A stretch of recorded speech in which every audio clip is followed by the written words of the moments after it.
Hi friends, നമസ്കാരം. Krishna's story ടൈമിലേക്ക് എല്ലാവർക്കും സുസ്വാഗതം. കൃഷ്ണായനം കഥ കേൾക്കാം. എല്ലാവർക്കും ശ്രീകൃഷ്ണ ഭഗവാന്റെ അനുഗ്രഹാശിസുകൾ ഉണ്ടാകട്ടെ എന്ന് പ്രാർത്ഥിക്കുന്നു. കൃഷ്ണായനം കേൾക്കുന്ന എല്ലാവർക്കും ഹൃദയത്തിൽ നിന്നും നന്ദി. ഇതുവരെയുള്ള ഭാഗങ്ങൾ എല്ലാവരും കേട്ടിരിക്കുമല്ലോ.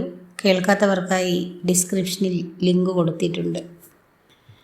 ഇന്നത്തെ ഭാഗത്തിലേക്ക് ഓം ശ്രീകൃഷ്ണ പരമാത്മനേ നമഃ. അശ്വമേധം. പരീക്ഷിത്തിൻ്റെ ജനനം രാജ്യത്തെ ഒരു വാർത്ത തന്നെയായിരുന്നു. ആഹ്ലാദത്തിൻ്റെ മാസ്മരികതയിൽ ഗംഗാതടം തുടിച്ചു. അശ്വത്ഥമാവിൻ്റെ അമോഘാസ്ത്രമേറ്റ് വെന്തു ചാപിള്ളയായി പിറന്ന ഒരു ആൺകുഞ്ഞിനെയാണ് കേശവൻ ജീവൻ കൊടുത്ത് രക്ഷിച്ചത്. മാധവൻ എങ്ങനെയാണ് ഈ അത്ഭുത കർമ്മം നടത്തിയത്? ആ സമയത്ത് അന്തഃപുരത്തിലുള്ളവർ മയങ്ങിപ്പോയത്രേ. വാർത്ത മലകൾ കടന്നു, സമതലങ്ങളിൽ പരന്നു, നദീതടങ്ങളിൽ വളർന്നു. വനസംസ്കാര കേദാരങ്ങളിൽ പുത്തൻ ഭാവമുണർത്തി. പ്രപഞ്ചത്തിലെ ഓരോ അണുവും കേശവൻ എന്ന യുഗപുരുഷൻ്റെ മുൻപിൽ ത്രസിച്ചു. കൃഷ്ണനാമം പാടി പക്ഷികൾ പ്രഭാതത്തെ തുയിലുണർത്തി. എവിടെയും അമ്പാടിക്കണ്ണൻ്റെ അത്ഭുത കഥകൾ തന്നെ. ഹിമവൽ തടം മുതൽ സാഗരതീരം വരെ ജനങ്ങളുടെ നാവിൻ തുമ്പിൽ വയമ്പും തേനുമായി ആ ശബ്ദം നിന്നു. മാധവനെ കാണുവാനും ദുഃഖങ്ങൾ പറയുവാനും അനേകം ജനങ്ങളെത്തി. ദ്വാരകയിൽ വന്നവർ പിന്നെ മടങ്ങിയില്ല. നഗരത്തിലെ ജനസംഖ്യ കൂടി. ജനങ്ങൾ തിങ്ങി നിറഞ്ഞു. ഹസ്തിനാപുരത്തിൽ നിന്നും ദൂതൻ വന്നു. എത്രയും വേഗം ധർമ്മജൻ്റെ സമീപം എത്തിച്ചേരണമെത്രേ. ഹസ്തിനാപുരത്തിൽ നിന്നും കേശവൻ വന്നിട്ട് അധിക നാളായില്ല. വീണ്ടും ഒരു യാത്ര. പക്ഷേ പോയേ മതിയാവൂ. കേശവൻ ഹസ്തിനാപുരത്തെത്തി ധർമ്മജനെ കണ്ടു. അനുജന്മാരെല്ലാവരും എത്തിച്ചേർന്നു. കേശവൻ ഉചിതമായ പീഠത്തിലിരുന്നു. ഉപചാരങ്ങൾ കഴിഞ്ഞപ്പോൾ മാധവൻ ചോദിച്ചു, എന്തിനാണ് അത്യാവശ്യമായി ഞാൻ വരണമെന്ന് പറഞ്ഞത്? നിങ്ങളുടെ മുഖം കണ്ടിട്ട് ആവശ്യങ്ങൾ പോലും എനിക്ക് മനസ്സിലാവുന്നില്ല. ധർമ്മജൻ പറഞ്ഞു, കേശവ, ഉപദേശങ്ങൾ നിരവധി ശ്രവിച്ചെങ്കിലും മനസ്സ് സ്വസ്ഥമായി നിൽക്കുന്നില്ല. കഴിഞ്ഞുപോയ കർമ്മങ്ങൾ മനസ്സിൽ നുരകുത്തിയുയരുന്നു. ആവലാതിയും വേവലാതിയും തിരക്കിടുകയാണ്. അതിന് ഒരു പരിഹാരം അശ്വമേധമേയുള്ളൂവെന്ന് ഋഷിമാർ പറയുന്നു. മാധവ, നിന്റെ അഭിപ്രായം അറിഞ്ഞ് പ്രവർത്തിക്കാമെന്ന് കരുതി. ധർമ്മജൻ്റെ വാക്കുകേട്ട് കേശവൻ പറഞ്ഞു, ഭവാൻ അശ്വമേധയാഗം നടത്തുവാൻ അർഹൻ തന്നെയാണ്. നീ ഞങ്ങൾക്കെല്ലാം രാജാവാണ്, ഗുരുവാണ്. നീ ധർമ്മത്തിൽ മാത്രം അടിയുറച്ചവനാണ്. നിന്റെ ആഗ്രഹമെന്തോ അത് നിർവഹിക്കുവാൻ തയ്യാറാണ്. കേശവൻ്റെ അഭിപ്രായം സ്വീകരിച്ച് അശ്വമേധത്തിനുള്ള ഒരുക്കങ്ങൾ തുടങ്ങി. ഹസ്തിനാപുരത്തിൽ കേശവൻ വന്നാൽ വസിക്കാറുള്ളത് വിതുരരുടെ ഭവനത്തിലാണ്. സായാഹ്നത്തിൽ വിതുരനും കേശവനും ഒന്നിച്ചിരുന്നു. അസ്തമയ വെളിച്ചത്തിൽ മാധവൻ വിതുരനെ നോക്കിക്കണ്ടു. വിതുരൻ കൂടുതൽ വൃദ്ധനായിരിക്കുന്നു. ദൂതിന് വന്നപ്പോൾ കണ്ടതിനേക്കാൾ പ്രായം അദ്ദേഹത്തിന് തോന്നിക്കുന്നു. സംസാരത്തിലും കർമ്മത്തിലും കർശനമായ മിതത്വം അദ്ദേഹം പാലിക്കുന്നു. മനസ്സിലേക്ക് എല്ലാം ഒതുക്കി പ്രജ്ഞ കൊണ്ട് കാണുവാൻ ശ്രമിക്കുകയാണ് അദ്ദേഹം. ജനനം കൊണ്ടുവന്നു ചേർന്ന കടമ തീർന്നുവെന്ന് അദ്ദേഹം കരുതും പോലുണ്ട് ഇപ്പോഴത്തെ വാക്കുകൾ കേട്ടാൽ. സംസാരത്തിനിടയിൽ എപ്പോഴോ അദ്ദേഹം പറഞ്ഞ വാക്കുകൾ ഓർത്തു. അശ്വമേധം കഴിഞ്ഞാൽ പാണ്ഡവർക്ക് രാജ്യം വാഴാം. കുറേ കാലത്തേക്ക് ഗംഗാതടത്തിൽ രണപടഹങ്ങൾ ഉയരുകയില്ല. സമാധാനത്തിൻ്റെ കാലമാണ്. അധികം താമസിയാതെ വിതുരൻ രാജധാനി വിടുമെന്നത് സത്യമാണ്. പച്ചിലക്കാട്ടിൽ ഒടിച്ചുകുത്തുന്ന പർണശാലയിൽ വാനപ്രസ്ഥവും സന്യാസവും സ്വീകരിച്ച് അദ്ദേഹം വസിക്കും.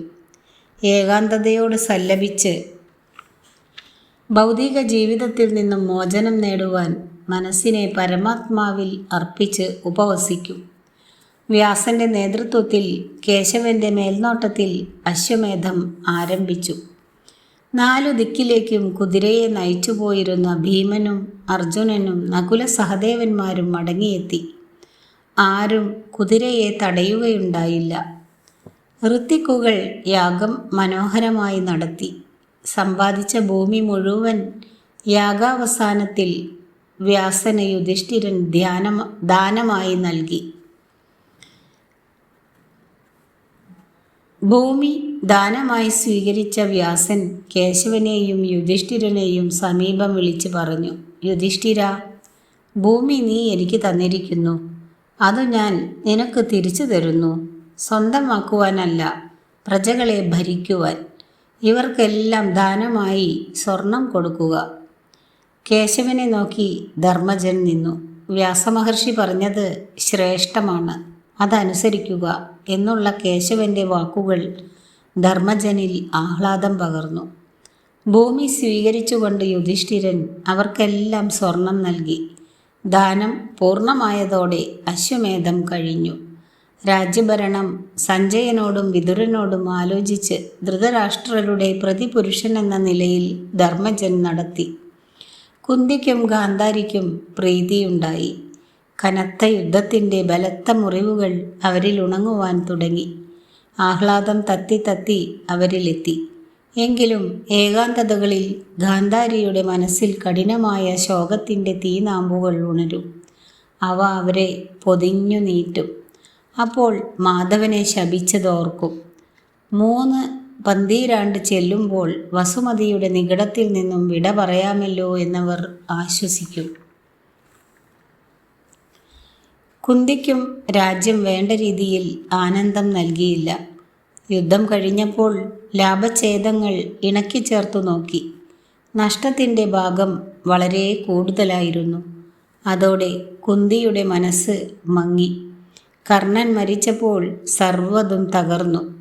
നൊന്ത മനസ്സുമായി വസിക്കുന്ന കുന്തി ഏകാന്തതയിലേക്ക് ചുരുങ്ങി. അമ്മയുടെ മാറ്റം മക്കൾ മനസ്സിലാക്കിയിരുന്നു.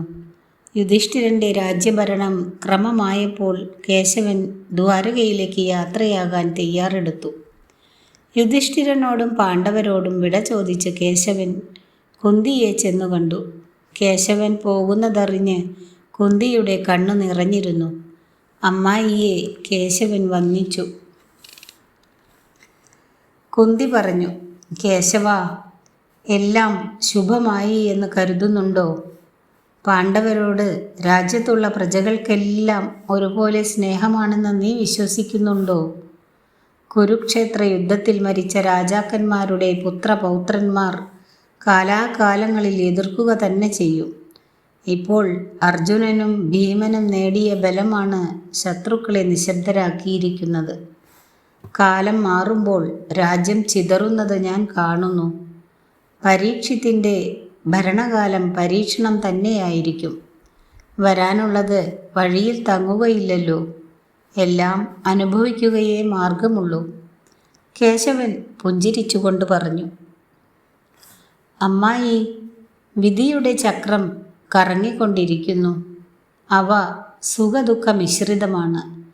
ഭാവിയെ ഓർത്ത് നാം വ്യാകുലപ്പെടുക വേണ്ട. അന്നത്തെ കാലദേശാവസ്ഥയ്ക്കനുസരിച്ച് അവയെ സ്വീകരിച്ചാൽ മതി. അമൂർത്തമായ ചിന്തകളും അസ്ഥിരമായ വാദങ്ങളും ഭാവിക്ക് വേണ്ടി ഇന്നേ രൂപപ്പെടുത്തരുത്. സ്വസ്ഥമായി അമ്മായി വസിച്ചാലും. കുന്തി ചോദിച്ചു: കേശവ, എന്നാണ് ഇനി? ആവശ്യം വരുമ്പോൾ ഞാൻ ഇവിടെ ഉണ്ടാകും. കുന്തിയുടെ വദനത്തിൽ സന്തോഷത്തിൻ്റെ സുവർണ രേഖകൾ പതിഞ്ഞു. ദാരുകൻ തയ്യാറാക്കിയ തേരിൽ കേശവൻ കയറി. രഥം ദ്വാരകയിലേക്ക് നീങ്ങി. കുന്തി രഥം മറിയും വരെ കൊട്ടാര പൂമുഖത്ത് തന്നെ നിന്നു.